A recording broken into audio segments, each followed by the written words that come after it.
बिहार विधानसभा चुनाव जैसे जैसे पास आ रहे हैं वैसे वैसे पूरा चुनाव एनडीए और इंडिया ब्लॉक के बीच सिमटता नजर आ रहा है। ऐसे में खास वर्ग है मुस्लिम भाईचारा। ऐसे में मुस्लिम सियासत का चेहरा माने जाने वाले असदुद्दीन ओवैसी की बात किए बिना नहीं रहा जा सकता।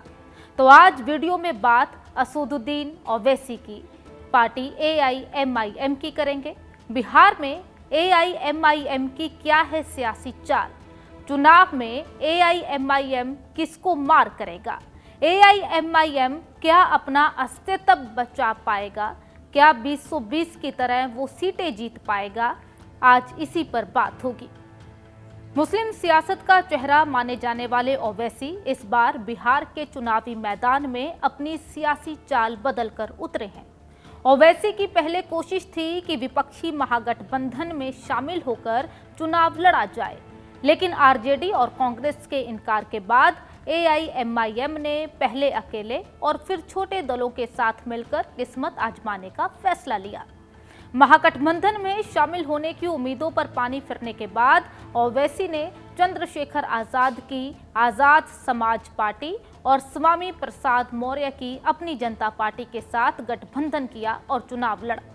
इसमें एआईएमआईएम ने 35 सीटों पर चुनाव लड़ने का फैसला किया, लेकिन 25 उम्मीदवार ही मैदान में उतार पाए। बिहार में अख्तरुल ईमान साहब ने, एमआईएम पार्टी ने लालू प्रसाद यादव को एक लेटर लिखा, जनाब खरगे साहब को लेटर लिखा, सीपीआई एमएल के जो लीडर है उनको लिखा और सीपीआई के लीडर को लेटर लिखा। लिखकर क्या कहा कि हमको शामिल करिए। फिर तेजस्वी यादव को लेटर लिखकर कहा कि हमको 6 सीट दीजिए। यहां पर सरकार बनाना है। लेटर लिखा, वो लोग तैयार नहीं हुए तो हम अपना चुनाव लड़ेंगे ना। हम तो 5 एमएलए वहां पर कामयाब हो चुके हैं हमारे, तो हम लोग वहां पर चंद्रशेखर आजाद रावण की पार्टी के साथ, जनाब स्वामी प्रसाद मौर्य साहब की पार्टी के साथ हम अलायंस में लड़ रहे हैं। इस बार ओवैसी ने अपनी सियासी चाल बदली है। बिहार में ओवैसी ने जिस तरह मुसलमानों के साथ साथ हिंदू प्रत्याशी दिए हैं, वह उनका बदला हुआ सियासी रुख दर्शा रहा है। पूर्व सांसद सीताराम सिंह के बेटे राणा रणजीत सिंह को ढाका से टिकट दिया गया और मनोज कुमार दास को सिकंदरा सीट से उम्मीदवार बनाया गया। राणा रणजीत सिंह राजपूत समुदाय से आते हैं और मनोज कुमार दलित समुदाय से। ओवैसी ने दोनों ही सीटों पर हिंदू कैंडिडेट उतारकर सियासी गेम अपने नाम करने का दांव चला है। ओवैसी सीमांचल से बाहर जमीन तलाश रहे हैं। ओवैसी ने पिछली बार सीमांचल के इलाके की 19 सीटों पर चुनाव लड़ा था, जिनमें से 5 सीटों पर जीत दर्ज करने में सफल रहे। अब ओवैसी ने सीमांचल के किशनगंज, पूर्णिया, अररिया और कटिहार जिले की सीटों पर चुनाव लड़ने से लेकर उत्तर और दक्षिण बिहार की सीटों पर चुनाव लड़ने का दांव चला है। यह पार्टी विस्तार करने के उनके इरादे को दर्शाता है। ओवैसी और सीमांचल का नाता पुराना है।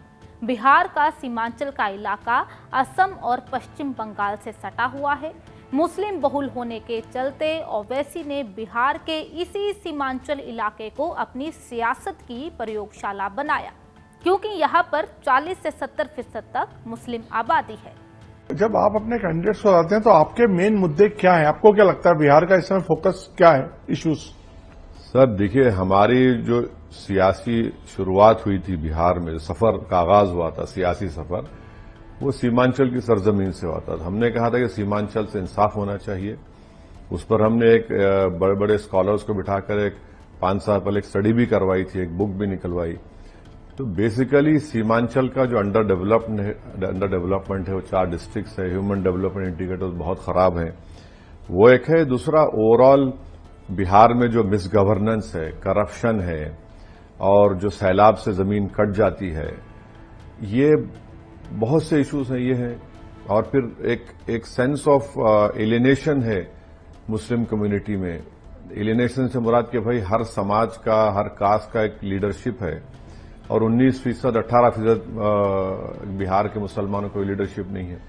तो उस पर भी बड़ा लोगों को तकलीफ है, ये भी एक बहुत बड़ा मुद्दा है। 2020 में ओवैसी ने जिस तरह से सीमांचल पर फोकस किया था, उस तरह इस बार उनकी सक्रियता नजर नहीं आती।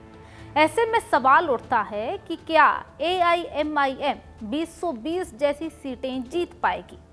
राजनीतिक विश्लेषकों का मानना है कि ओवैसी का बिहार में कोई जमीनी आधार नहीं है, बल्कि उनकी पकड़ सीमांचल के इलाके की कुछ सीटों तक सीमित है।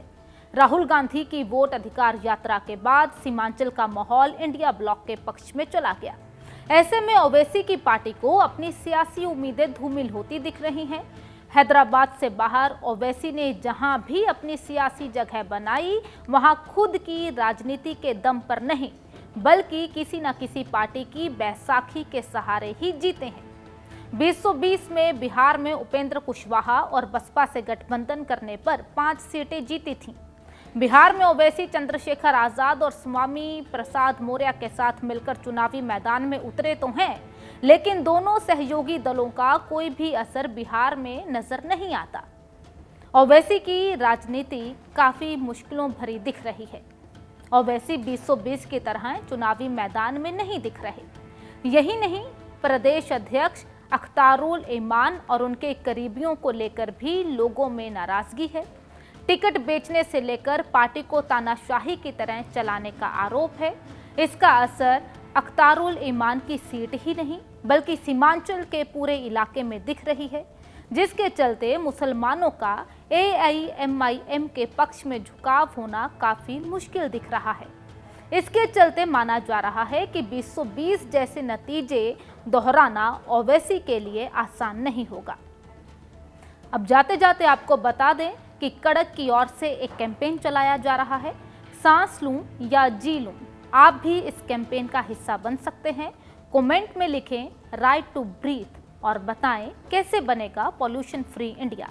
अपने आइडिया को कमेंट सेक्शन में जरूर शेयर करें।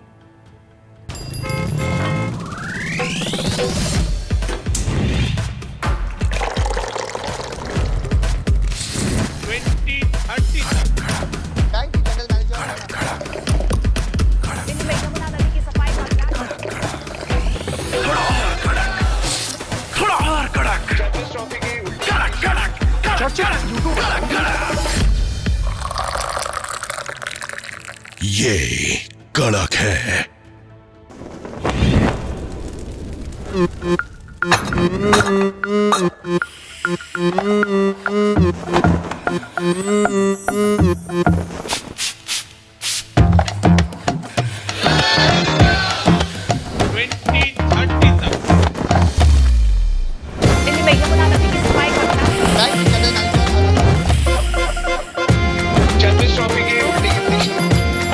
ये कड़क है।